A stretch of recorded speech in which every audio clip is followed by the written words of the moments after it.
शत% समाचारमा स्वागत छ। नमस्कार, म कावेरी पौडेल। सुरु गरौं 100% समाचार। संघीय संसदको प्रतिनिधि सभाको उपसभामुख पदका लागि 2 जनाको उम्मेदवारी भएको छ दर्ता। प्रतिनिधि सभाको उपसभामुख पदका लागि सत्तारूढ गठबन्धनको तर्फबाट नेपाली कांग्रेसकी सांसद पुष्पा भुसाल गौतमले उम्मेदवारी गर्नुभएको छ दर्ता। भुसालको प्रस्तावकमा नेकपा माओवादी केन्द्रका सांसद देवप्रसाद गुरुङ र समर्थकमा हुनुहुन्छ नेकपा एकीकृत समाजवादीकी सांसद लक्ष्मी कुमारी चौधरी। त्यस्तै गरी प्रमुख प्रतिपक्षी दल नेकपा एमालेले पनि उपसभामुखमा गराएको छ उम्मेदवारी दर्ता। एमालेको तर्फबाट सांसद विद्या भट्टराईले गर्नुभएको हो उम्मेदवारी दर्ता। उहाँको प्रस्तावक सांसद शान्ता चौधरी हुनुहुन्छ भने समर्थकमा हुनुहुन्छ सांसद कृष्णभक्त पोखरेल। उम्मेदवारी दर्तापछि सञ्चारकर्मीलाई प्रतिक्रिया दिँदै गठबन्धनकी उम्मेद्वार पुष्पा भुसाल गौतमले आफू निर्वाचित भए प्रतिनिधि सभालाई तटस्थ, स्वतन्त्र र प्रभावकारी रूपमा सञ्चालन गर्न भूमिका खेल्ने। उहाँले आफ्नो भूमिका संवैधानिक परिषदमा पनि हुने उल्लेख गर्दै सो भूमिकालाई इमानदारीतापूर्वक निर्वाह गर्नुभयो प्रतिबद्धता व्यक्त। त्यस्तै सञ्चारकर्मीलाई संक्षिप्त प्रतिक्रिया दिँदै एमालेको तर्फबाट उम्मेद्वार विद्या भट्टराईले एमालेको निरन्तरको दबावका कारण उपसभामुख चयन प्रक्रिया अगाडि बढेको उहाँको भनाइ। उपसभामुख निर्वाचित हुनुका लागि पार्टीले मात्रै निश्चित नगर्ने नभई विभिन्न मापदण्डहरू हुने र आफूले सबै मापदण्ड पूरा गर्ने हिसाबले उम्मेदवारी दिएको उहाँको भनाइ। सत्तारूढ नेपाली कांग्रेसका सांसद राजेन्द्र कुमार केसीले बाढी पहिरो हेर्ने छुट्टै निकायको व्यवस्था गर्न सरकारसँग गर्नुभएको छ माग। बिहिबार प्रतिनिधि सभा बैठकमा सांसद केसीले नेपालमा बाढी र पहिरोले हेर्ने निकाय नै नभएको उल्लेख गर्दै तत्काल त्यसको व्यवस्था गर्न सरकारसँग गर्नुभएको हो माग। सयौं रोपनी जमिन र त्यसमा लगाइएको बाली नाली नष्ट भएको उल्लेख गर्दै पीडितलाई तत्काल राहतको व्यवस्था गर्न पनि सरकारसँग उहाँले गर्नुभयो आग्रह। वर्षातका कारण जोखिममा परेका गोर्खा आरुघाट गाउँपालिका वडा नम्बर 1 का 155 घरधुरीलाई तत्काल राहत उपलब्ध गराई बसोबासको वैकल्पिक व्यवस्था गर्न सरकारसँग सांसद हरिराज अधिकारीले गर्नुभयो माग। प्रमुख प्रतिपक्षी दल नेकपा एमालेका सांसद राजेन्द्र प्रसाद गौतमले नेपालको अभ्यास, परम्परा र मूल्य मान्यता अनुसार सार्वजनिक लेखा समितिको नेतृत्व विपक्षी दलले पाउनुपर्ने भनाइ।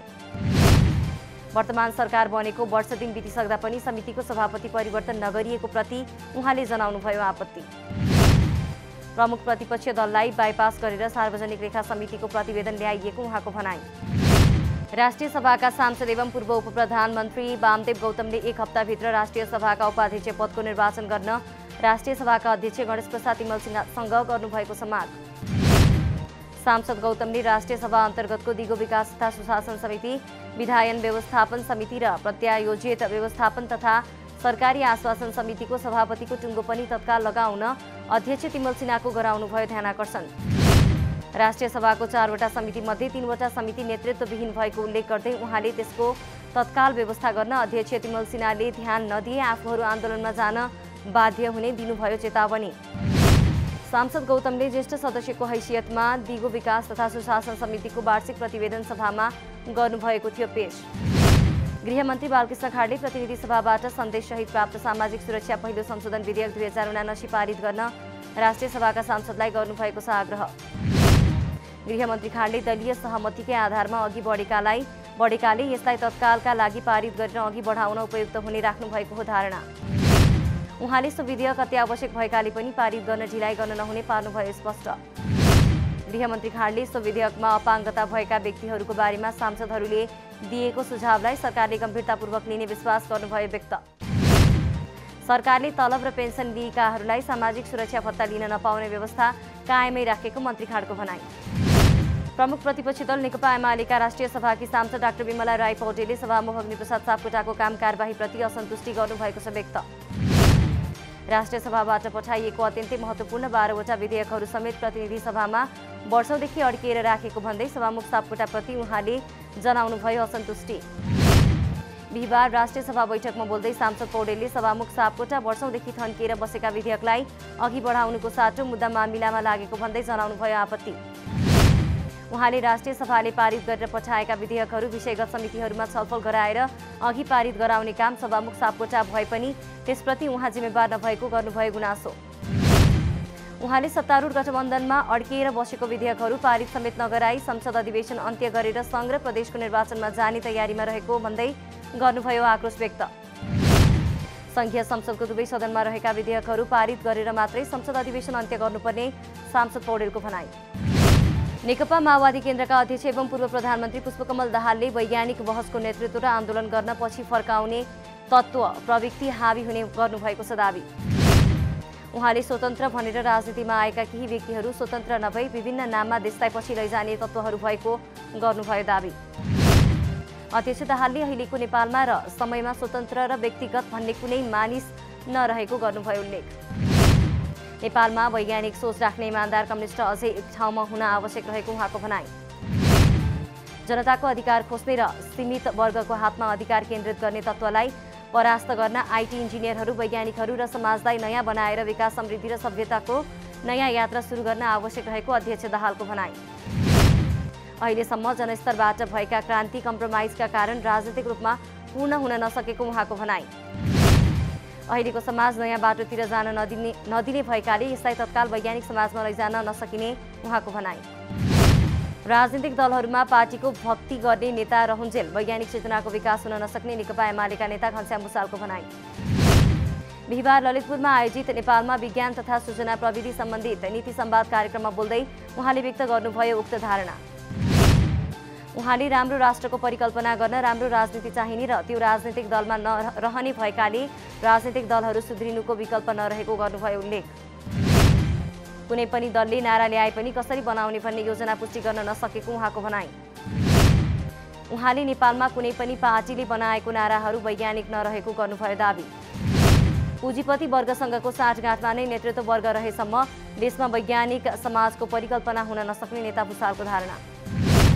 सोलुखुम्बुको लिखुपिके गाउँपालिकाले पहिलोचोटि करार अन्तर्गतका कर्मचारीको लागि खुला विज्ञापन खुलाई लिएको छ परीक्षा। लिखुपिके गाउँपालिकाले पहिलोचोटि ल्याएको हो कर्मचारी छनौट विधि। कृषि पशु स्वास्थ्य सेवा इन्जिनियर कम्प्युटर अपरेटर विविध गरी 35 जनाको नयाँ विज्ञापन खुलाई लिखित र अन्तर्वार्ता समेत गरिएको छ छनौट विधि। विज्ञापन खुलाएपछि गाउँपालिकामा करारमा कार्यरत कर्मचारी तथा नयाँ व्यक्तिहरूले पनि फर्म भरेर दिएका छन् परीक्षा। खुला विज्ञापनले कसैलाई विभेद नगरी निष्पक्ष ढङ्गबाट परीक्षा लिएको लिखुपिके गाउँपालिकाद्वारा जानकारी। भेटनरी अस्पताल तथा पशु सेवा विज्ञ केन्द्र बझाङको आर्थिक सहयोगमा नमुना बाख्रा खोर निर्माण।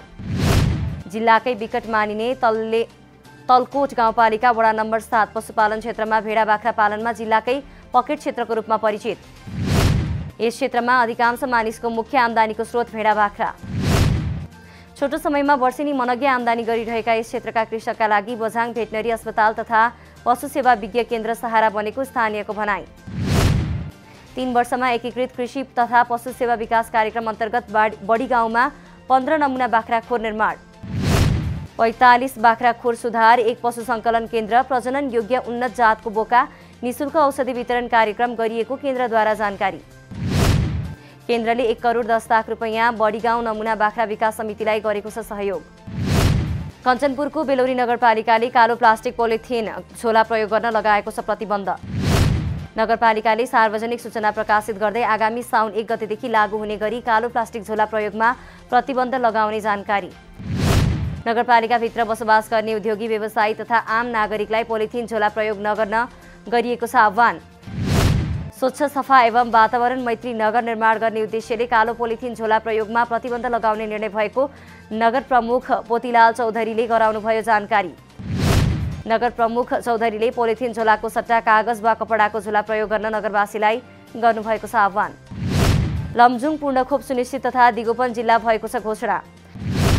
जिल्लाका सबै स्थानीय तहहरूमा पूर्णखोप सुनिश्चित तथा दिगोपन घोषणा भएपछि बिहिबार एक औपचारिक कार्यक्रमका बीच जिल्लालाई पूर्णखोप भएको हो घोषणा। स्वास्थ्य कार्यालय लमजुङले स्थानीय तह र वडासँगको समन्वयमा घरधुरी सर्वेक्षण गरी प्राप्त प्रतिवेदनको आधारमा जिल्लालाई पूर्णखोप सुनिश्चित तथा दिगोपन गरेको हो घोषणा। जिल्ला पूर्णखोप समन्वय समितिका अध्यक्ष एवं जिल्ला समन्वय समिति प्रमुख पूर्णबहादुर गुरुङको अध्यक्षतामा भएको हो घोषणा। सभा कार्यक्रममा जिल्लास्थित स्थानीय तह प्रमुखहरू, राजनैतिक दलका प्रमुख एवं प्रतिनिधि एवं सरकारवालाहरूको रहेको थियो सहभागिता।